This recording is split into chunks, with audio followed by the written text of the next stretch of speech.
Venture capital is something you hear about all the time in tech, but do you know what it is or how it works? Could you explain it to people at a party? Well, if not, we got you.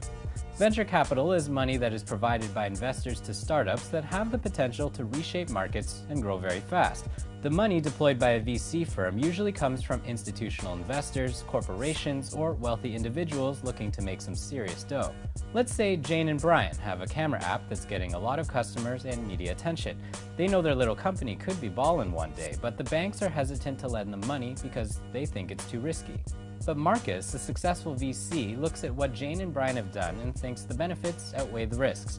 He gets to know the two, learns about their product, reads the business plan, and finds out how much they've done so far. Marcus likes what he sees and decides to invest in Jane and Brian's company. He does the same in varying amounts to other startups with similar potential, because in the VC game, you need a backup plan. About 3 out of every 4 startups fail, so a VC has to make sure the projects that do make money make enough of it to cover the losses of the failures. They also have to make sure that the parties who back them get a healthy return on their investment. Even with the risks, VCs love tech startups because of their ability to scale easily. As for how much money Jane and Brian would get, that depends on where their company is at. Seed funding is at the earliest stage, basically something to get the party going.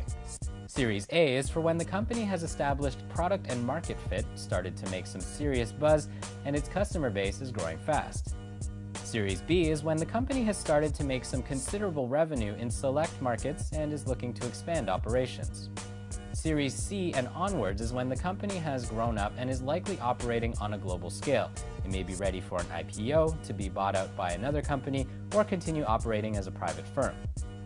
So let's say Jane and Brian have stayed in the game, gone through Series C, and are now ready for the next step.